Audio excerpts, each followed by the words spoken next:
Welcome to Module 1 Cybersecurity Overview, Lesson 1.2, where we will discuss cybersecurity decisions. Companies of all types and sizes contain sensitive data which can be misused or wrongly shared. This can put a company's reputation and financial stability in jeopardy. A comprehensive strategy is a basic need for all companies, but as we pointed out in the previous lesson, not all companies select a strategy that meets their specific needs. So what obstacles could cause a company to take these risks?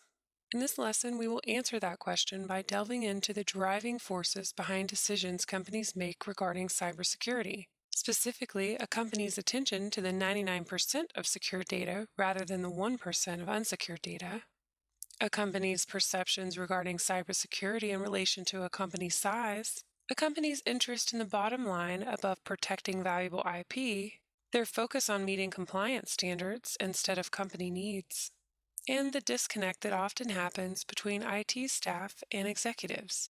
Upon completion of this lesson, you'll be able to achieve the second learning objective for this course. Describe the 5 main cybersecurity decision drivers and present the advantages and disadvantages of each. So which of these apples would you choose? The one on the left or the one on the right?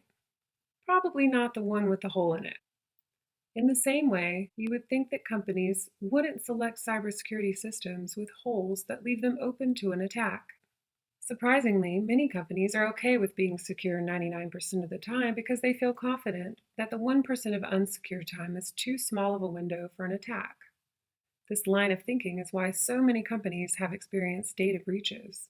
During this seemingly insignificant period of time, it's not a matter of if an attack will happen, it's a matter of when an attack will happen. Another common misconception is that smaller companies have less to worry about when it comes to cybersecurity attacks. They assume that attackers don't view them as a valuable target. In reality, cyber attackers do not discriminate.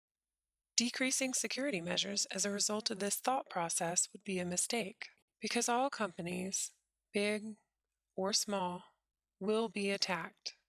Remember, the thief in the mall parking lot is not looking for the biggest, most expensive car. He's looking for the easiest cars to break into. The thief would walk away with less if he only targeted large, expensive cars.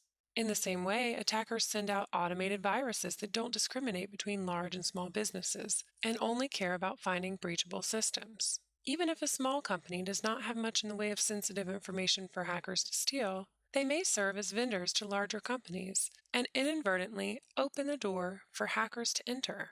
This could do irreparable damage to their brand and prevent them from gaining future employment as a vendor. Companies also make cybersecurity decisions based on their view of cybersecurity strategies as a cost center. Think of it this way. If I'm a CFO and I have multiple projects that I have to approve from a minimum amount of budget money, I'm going to allocate towards what increases profits and drives revenue. Cybersecurity is not a profit center because the risks that these strategies are trying to address are intangible, and because the effectiveness of the strategies are very difficult to measure, which makes it hard for CFOs to measure the value of their investment. So how do you convince a CFO that they need to beef up their security when they will not directly see the benefit of their investment? If you were working with tangible risks associated with a specific dollar amount, no sweat. Hi, Mr. CFO, you need to spend $1 million to prevent a $7 million fine. With these kinds of specifics, the CFO is likely to pay the $1 million to protect themselves from the $7 million fine. Unfortunately, your pitch would more likely be, Mr. CFO, you need to spend $1 million to control for possible security breaches. Even CFOs who are passionate about cybersecurity will struggle to dole out the money because illustrating the impact is very difficult. This is especially true with companies who do not deal with cybersecurity threats on a daily basis.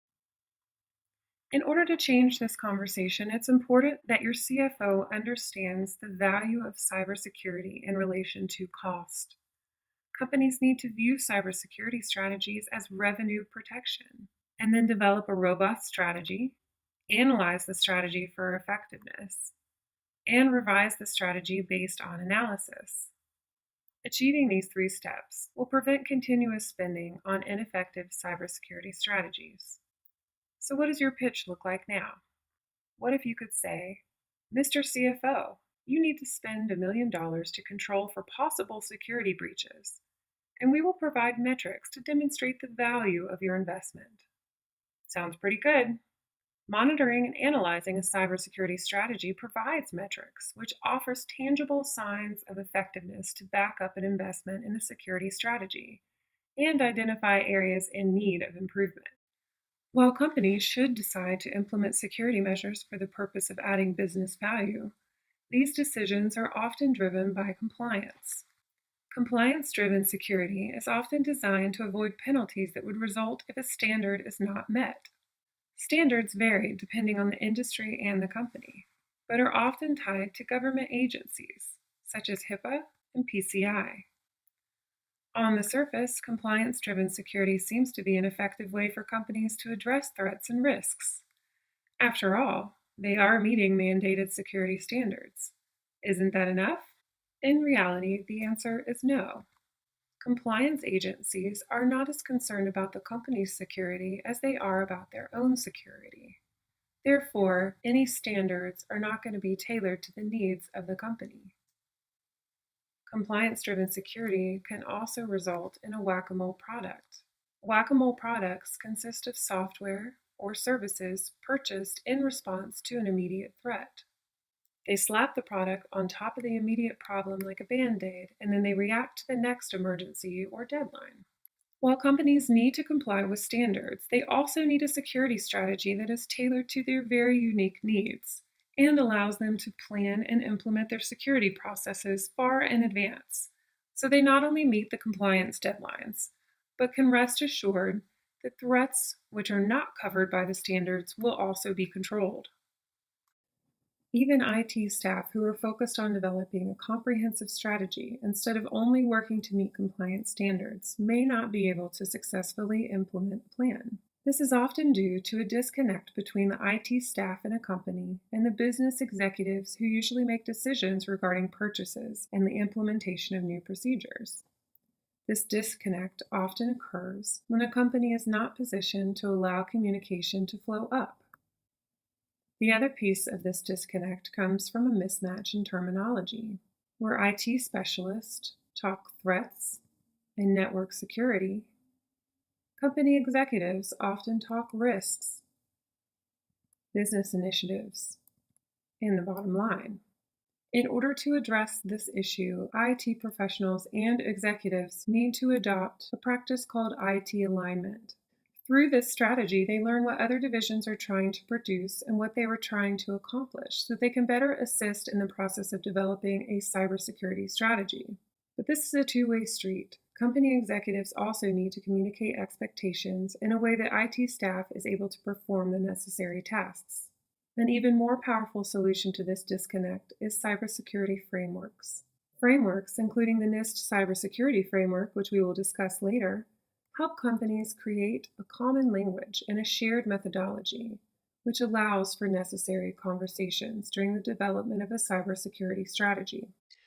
As we have discussed in this lesson, there are many factors that influence a company's decisions regarding cybersecurity.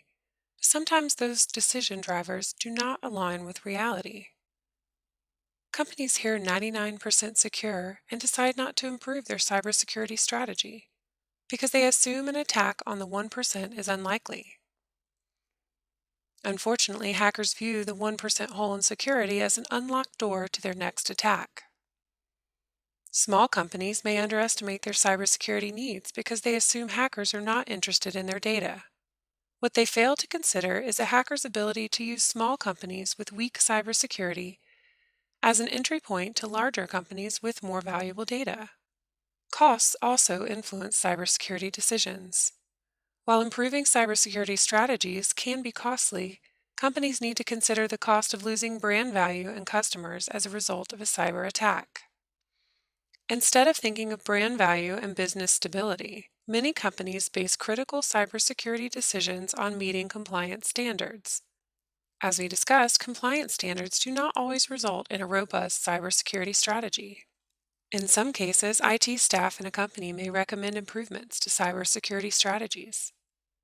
But these recommendations may go unheard because of a language barrier that often exists between IT and executives in a company. In the next lesson, we will discuss solutions to these issues that may help companies make better decisions regarding cybersecurity strategies.